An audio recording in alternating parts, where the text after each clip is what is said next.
What's going on, everyone? Give It Thought here. Today I've just been thinking about No Man's Sky and its crafting system.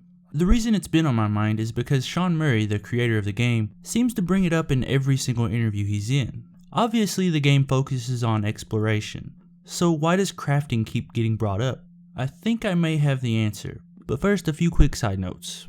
No Man's Sky went gold last week, on July 7th to be precise, and it seemed like a pretty happy time for Hello Games. When I first saw that tweet, I thought it meant the game sold 1 million copies or something, like a record, but it just means the game is finished. Way to get me excited, Hello Games.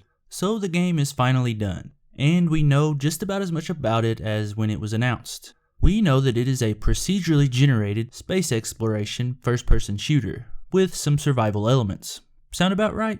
Yeah. So where does the crafting element fit in here? According to the creator, it is one of the 4 pillars of gameplay, along with exploration, combat, and economy, I think. So back to the original question, why is crafting constantly brought up in the interviews?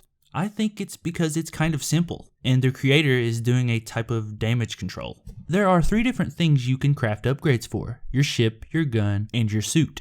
With games like Metal Gear Solid 5 and Fallout 4, you'd think there would be some sort of base configuration, but I guess that's left out. Maybe your ship kind of functions as that, and it's more complicated than we see, but for now, that's all we have to go on. I mean, to me, the ship looks like a glorified weapon that you use in space, but who knows, it could get more complicated. Anyway, just like any other game's crafting system, you go around and gather resources and put them together to create mods. For No Man's Sky, for instance, you can upgrade your suit to let you breathe longer, or make your gun do more damage, things like that. It's pretty basic stuff.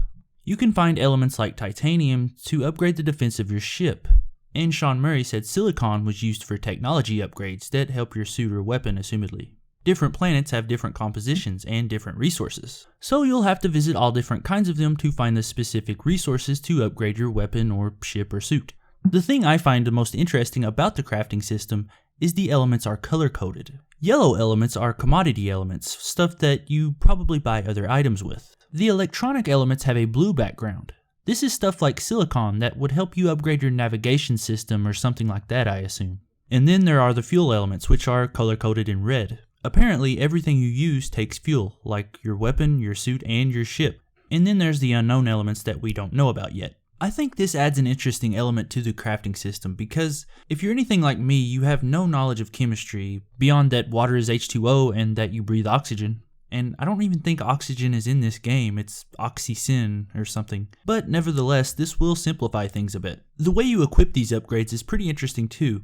Your ship, your gun, and your suit all have different inventories where you can equip upgrades. And apparently there's an adjacent system, which I assume works like if you have a fuel upgrade and then you have fuel next to it, you'll get a bonus. Something like that. It's probably color-coded too, so red plus red equals more red. Your weapon is what you use to gather the resources you need for the upgrades. And to actually upgrade something, no bench is required. After playing Fallout 4 since it came out really, that is pretty nice. You don't have to go find a bench every time you want to upgrade your gun or armor, and you can just do it on the fly. Even after finding out all this stuff, the simplicity of the crafting system does still scare me a bit. Not that I want something so deep you can't comprehend what you're actually making, it's just that I would like something a little more customizable. Like I said before, maybe the ship functions as a home base type area, and you can sleep in there or heal or whatever. And maybe you can upgrade the rate at which you heal, yada yada. I don't know, just some thoughts. And speaking of thoughts, that's about all I have to give you today. If you enjoyed this video, click that subscribe annotation right up there. And be sure to follow me on Twitter. And check out my last video on whether or not Ratchet & Clank will get a sequel. Thanks for watching, and remember, give thought to everything.